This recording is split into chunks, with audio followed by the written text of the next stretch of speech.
Nick is not here, so I'll just wanted to say a few words about DevOps. One of the problems in this course, people can have different knowledge.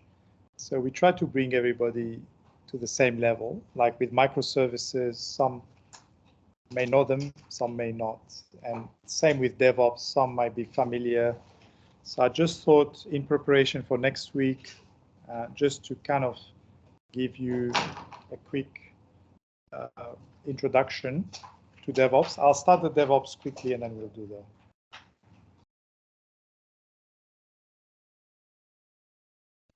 So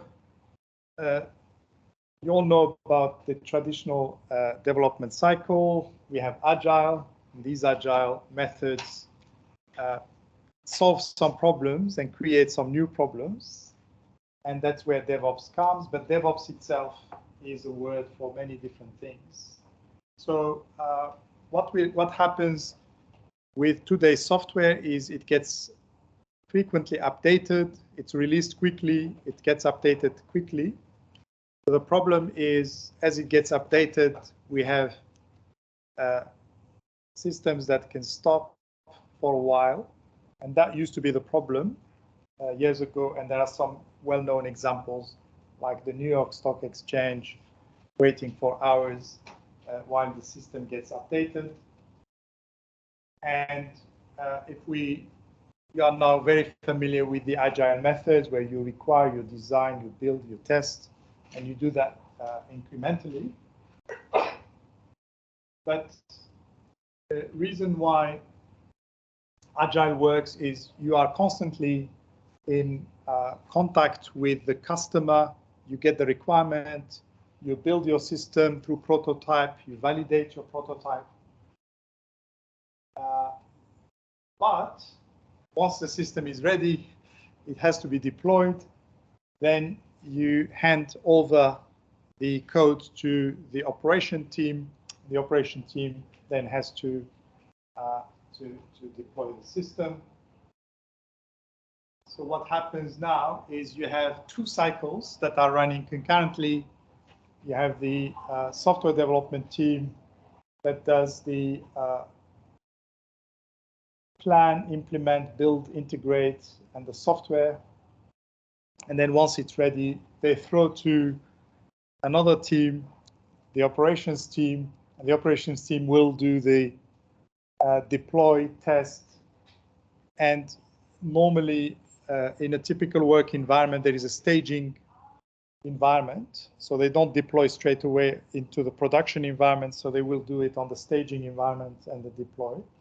But that disconnect has created many problems. It's always the analogy is you do the build and you throw it over the wall to somebody else to deal with it. And then you have miscommunication between the development and the operations team. But DevOps came and it becoming a standard used by many different companies. And it is also a skill that is highly in demand. In the past, we never touched anything to do with DevOps. Then in second year software engineering, we kind of tell students, yeah, you can use DevOps if you want to. We're not going to stop you. And some did. But as part of the revision in the third year software, we said, well, it's time for us to take DevOps more seriously and actually simulate DevOps within the workshops to give an idea about what it is, as this is an important skill that you have students. So DevOps works basically by integrating the two cycles that we've seen before between the development and the operations in a way that reduces the delays when it comes to deploying systems. So you could see that, you know, old style software engineering used to be the business analysis, the development, and the operations. And then Agile combined the two. The business analysis is done at the same time as the development. The operations was separate. Now it's like one big cycle, which goes from the business development down to the operations. So it's DevOps is not one technology, it's not one tool, it's a set of tools, it's a set of practices. And that makes it very hard for us to teach, because we can't teach DevOps and say, here it is, that's what it is. It's a combination of many different technologies and tools. And for us, what we need to do is pick some of them to demonstrate what DevOps is through the use of some carefully selected tools. But the main principle is all to do with cross-team communication, collaboration, and automation.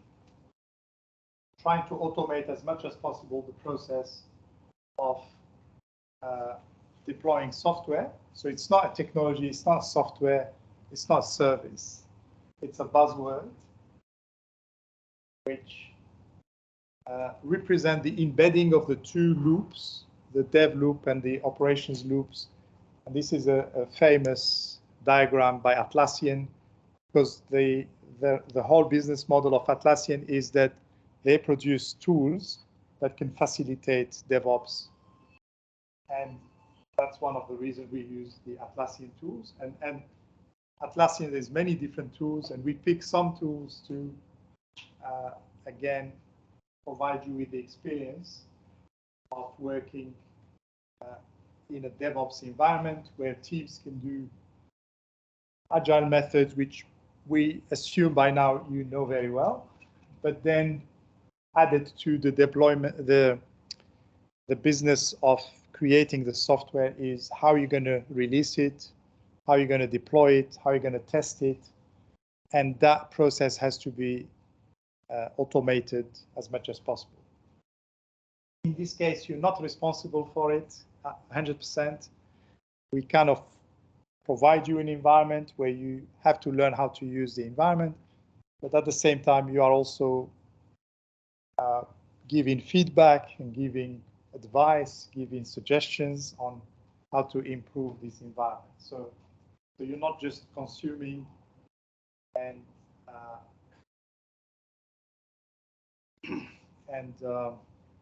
having to deal with the system.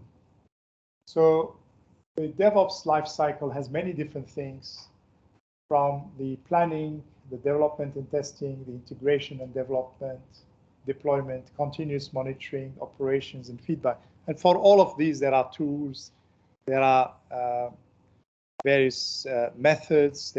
So as you can see, DevOps is quite a large umbrella. And within that, what we have chosen is just to pick a few things that we believe are important. And these things is the so these are the DevOps principles: continuous integration, continuous delivery, automation, monitoring, feedback.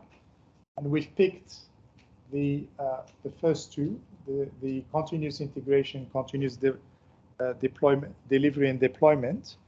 And we want you to learn more about this. And as I said, probably some of you have used these tools already, but some may not have, and some may have used different tools. So from next week, we are going to give you some guidance on how to. So the focus initially is to build and plan your microservice. And then next week, you're going to get given guidance on how to deploy it within the environment that we have set up. And then in the second sprint, it's more the focus on the testing and how to embed the testing within this environment. And I think that's really what I wanted to say. And within the slides, there is more reading to do and to learn about DevOps. This was, as I said, a high-level description. Now, you want to talk a bit about the sprint 1 requirements in more detail?